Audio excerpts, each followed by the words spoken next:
আমার মনে হয় যেহেতু তাদের একটা আমরা প্রস্তাব দিয়েছিলাম যেহেতু স্বাভাবিক জীবন ফিরে আসার জন্য এক দুইটা আরেকটা হলো ওখানে যে মিজোরামে যেগুলো আমাদের নাগরিক আছে বং সম্প্রদায় তাদের পরের পার্কে ফিরিয়ে আনা তারা স্পষ্ট বলেছে ফিরিয়ে আনতে পারবে না। তাদের তাদের যা অটল আছে আর কি তাদের যে দাবিটা হলো একদম তাদের আলাদাভাবে স্টেট এটা তো সম্ভব না। আমরা এটা স্পষ্ট সম্ভব না। এটা হলো তো নেক্সট যেটা মিটিং এর ওই নেক্সট মিটিংও আমরা বলেছি যে কেএনএফ এর প্রধান যে নাথান বমকে তাদের সাথে যাই যেহেতু প্রথম সমলাতে আগেও তাদের সাথে আলাপ হয়েছে নাথান বম আসার ব্যাপারে শেষ পর্যন্ত যে পরিবেশ কি বলে আবহাওয়ার কারণে তখন তো বৃষ্টি ছিল সে আসতে পারা নাই। যাই হোক আমরা মানলাম। দ্বিতীয়বারের বৈঠকে বললাম যে তাকে আনার জন্য সে দ্বিতীয়বার আনল না। তৃতীয়বারে যখন হচ্ছে আমরাও বললাম তাকে তো প্রয়োজন যেহেতু পলিটিক্যাল লিডার তো প্রয়োজন যেহেতু এখন সশস্ত্র গ্রুপের সাথে তো সবসময় আলাপ সম্ভব না। তাদের হয়তো কথা দিয়েছে যদি হয়তো তৃতীয়বার যদি সংলাপ হয় তাকে যদি আনতে না পারে তাহলে তো সংলাপ তো বন্ধ হয়ে যাবে। এই জন্য হয়তো দুইটা পয়েন্টে হয়তো ইন্ডিয়ার যেগুলো আছে ইন্ডিয়া ও মিজোরামে তাদেরকে ফিরিয়ে আন। তো যেহেতু আমাদের নাগরিক এখন যেভাবে সন্ত্রাসী কার্যকলাপ সন্ত্রাসী বললে একটু কম হবে যে জঙ্গি স্টাইলের যেভাবে কার্যকলাপ হয়েছে সেটা তো খুব নিন্দনীয় খুব কঠিন ব্যাপার যেহেতু আমাদের বান্ধবীর ইতিহাসে এই ধরনের ব্যাংকে সরকারি কর্মকর্তাকে মারধর এবং এমনকি পবিত্র রমজান মাসে মুসলিমদেরকে এনে তারাবি নামাজের সময় সে তারা জিম্মি রেখে মোবাইলতে লুট করে তাদেরকে আঘাত করে এভাবে নিয়ে যেরকম এটা হয়তো ভাষাহীন হয়ে পড়েছে।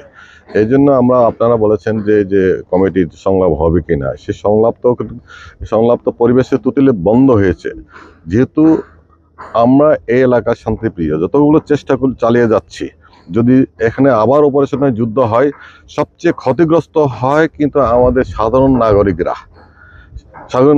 আমরাও সাধারণ নাগরিক আগে যেটা ক্ষতিগ্রস্ত হয়েছে তাদেরকে একটা পুনর্বাসন চালিয়ে যাচ্ছিলাম এখন তো আরো ক্ষতিগ্রস্ত হবে যেহেতু আইন শৃঙ্খলা বাহিনী তারা বসে থাকবে না যেহেতু অপারেশন করবে তারা লুট করেছে তারপর অপহরণ করেছে তাদের উদ্ধার করবে সেটা স্বাভাবিক আপনারা জানেন কিন্তু তবুও কিন্তু আমরা থামার বিষয় নয় যেহেতু তারা আমাদের একটাই কমিটি আমাদের যেহেতু সম্প্রীতির বান্দরবন পার্বত্য এলাকার আমরা সংঘাতন চায় না যুদ্ধ চায় না তারপর শস্ত্র হিসাবে তারা চায় না তাদের অবশ্যই কিন্তু তারা ওই যে বিপদগামীগুলো ফিরিয়ে আসা যারা ওকে বিপদ ফিরে আসা হয়তো তাদেরকে দমন করতে হবে অথবা তারা হয়তো সারেন্ডার করতে হবে বিপদগামী এই দুইটা হলো আমাদের কমিটির উদ্দেশ্য।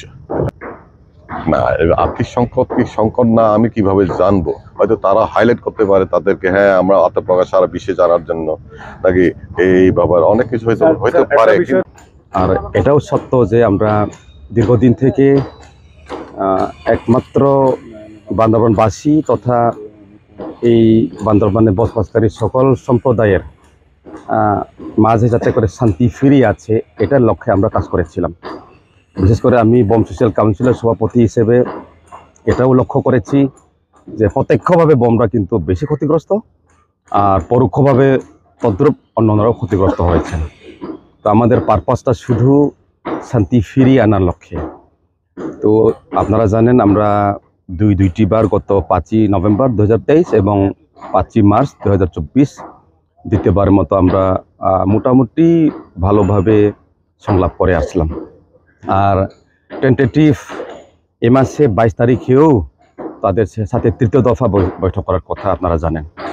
তো মাঝখানে বিশেষ করে গত 2 এবং 3 তারিখে রুমার সন্ধ্যায় যে ঘটনা পরের দিন থানচি যে ঘটনা এটা কিন্তু আমরা সত্যিকার অর্থে ব্যক্তিগতভাবেই হোক আমি নিন্দা এবং আমি প্রতিবাদ জানাই। এটা কারো কাম্য নয়। আর এটা কিন্তু কেনের পক্ষ থেকে আলোচনায় যে সমঝোতা স্বাক্ষর বা চুক্তি হলো সেটা লঙ্ঘন সেটা কিন্তু আমি বলবো না এটা সবাই বলবে এটা তারা লঙ্ঘন করেছে। তো সেখানে তারা কেন করেছে সেটা জবাব আমার নাই। আর এই ঘটার পর আমি যেহেতু শান্তি কমিটি আরও উপকমিটি যেটা লিয়াজু কমিটির আহ্বায়ক হিসেবে আমি দায়িত্ব পালন করেছিলাম অনেকটা বাধ্য হয়ে অনেক কষ্ট করে হলেও যোগাযোগ করেছিলাম। তবে এই ঘটনার পরে আমি কারোর সাথে যোগাযোগ করতে পারি নাই। আর আলটিমেটলি এই অবস্থা চলতে থাকলে আরও সংঘাত বা কষ্টগুলো বাড়বে, সেটা খুব স্বাভাবিক।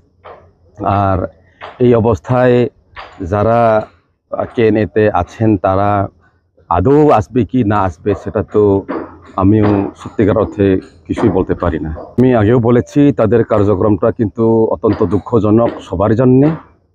আমরা প্রত্যেক জাতিগোষ্ঠীর প্রত্যেক ব্যক্তি, আমি সহ, আমরা শান্তিপ্রিয়, শান্তিতে বাস করতে চাইছিলাম।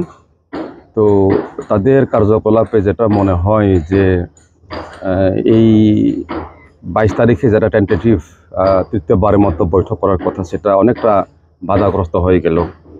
তো সেখানে প্রত্যমান যে আসলে তারা কি চান বা কি না চায়। তো চেয়ারম্যানও যেটা বলেছেন সেটা হলো, এই মুহূর্তে আমরা শান্তি প্রতিষ্ঠা কমিটি বিলুপ্ত করছি না। আমরা এখনও তাদের সাথে যোগাযোগ করতে চেষ্টা করেছি, বিশেষ করে আমাদের ভাই নিজামুদ্দিন ভাই, যাকে অপহরণ করা হয়েছিল, তাকে উদ্ধারের জন্যে আমরা সর্বাত্মক চেষ্টা করেছি, যোগাযোগ করার চেষ্টা করেছি। তো এটা আপনারা জানেন যে কি হতে যাচ্ছে আর কি না হবে। তারপরেও আমরা আমাদের পক্ষ থেকে একমাত্র এই পার্বত্যবাসীর সমস্যাটাকে, এই সমস্যা থেকে উত্তরণের জন্যে প্রচেষ্টা আমরা চালিয়ে যাব। হ্যাঁ, আমি লেজো কমিটি করি বটেই, বললাম শান্তি প্রতিষ্ঠা কমিটি যেহেতু আমাকে এই দায়িত্ব দেওয়া হয়েছে। এখন তাদের যে আর্থিক অভাবে এই কার্যকলাপগুলো করেছে সেটা তো তারা তো আমাকে বলেন নাই, আর বলারও কথা না মনে হয়, কারণ তাদের দুর্বলতা প্রকাশ করার মতো হবে। সুতরাং যে কর্মকাণ্ডে তারা ঘটুন না কেন, এটা কিন্তু কাউকে বলে যায় নাই।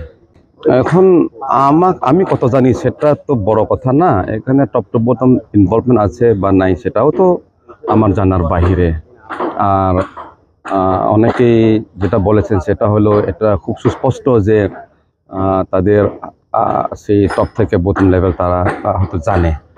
হচ্ছে যে রোমা এবং থানচি উপজেলায় সেটি কাটিয়ে উঠতে আমার কাছে মনে হয়েছে আমরা অনেকটা সক্ষম হয়েছি। আর এখানে সকল আইন শৃঙ্খলা রক্ষাকারী বাহিনী, বিশেষ করে বাংলাদেশ পুলিশ, বাংলাদেশ সেনাবাহিনী, বর্ডার গার্ড, র্যাব, সকলেই তাদের অভিযান শুরু করেছে ইতিমধ্যে। এবং আমার গোয়েন্দা তৎপরতাও কিন্তু আগের চেয়ে অনেক আমরা বৃদ্ধি করেছি। এবং সকল জায়গায় আমরা আমাদের যে টহলের বিষয়গুলো, এগুলোও কিন্তু বৃদ্ধি করা হয়েছে। আমরা জনগণকেও আশ্বস্ত করতে যাই, আইন শৃঙ্খলা রক্ষাকারী বাহিনী তাদের সর্বোচ্চ চেষ্টা করে যাচ্ছে এবং আগের চেয়ে গত 2 দিনের যে অবস্থা ছিল তার চেয়ে অনেক ডেভেলপ হয়েছে, এটা আমরা দাবি করতে পারি। এবং আমরা এটা বলতে পারি যে আমরা আসলে সক্ষম, আমরা পারবো, সেই সক্ষমতা আমাদের রয়েছে।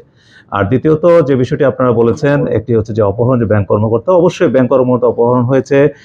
একজন কর্মকর্তা হিসেবে যে কেউ একজন মানুষ যদি অপহরণ হয়ে থাকে, সেটা অবশ্যই আমরা সহানুভূতি বা সমবেদনা তার পরিবারের প্রতি থাকবে। আমরা চেষ্টা চালিয়ে যাচ্ছি, আমরা আশাবাদী, এখনো বলছি আমরা আশাবাদী এটা সুষ্ঠুভাবে সমাধান হবে। ব্যাংক কর্তৃপক্ষ তাদের নিরাপত্তার বিষয়টি তারাই বিবেচনা করবে। আপনারা যেটা বলতে চেয়েছেন যে থানচি এবং রোমায় যে ব্যাংকগুলো আছে, আমরা বলছি না সেগুলো বন্ধ, সেটা আমরা বলছি না। তারা আমাদেরকে যেটা জানিয়েছে, 2টি ব্যাংকেরই যে কার্যক্রমগুলো সেটা সেন্ট্রাল, অর্থাৎ বান্দরবান সদর থেকে পরিচালনা করা হচ্ছে। ব্যাংক বন্ধ ওনারা কিন্তু এটা দাবি করছেন না।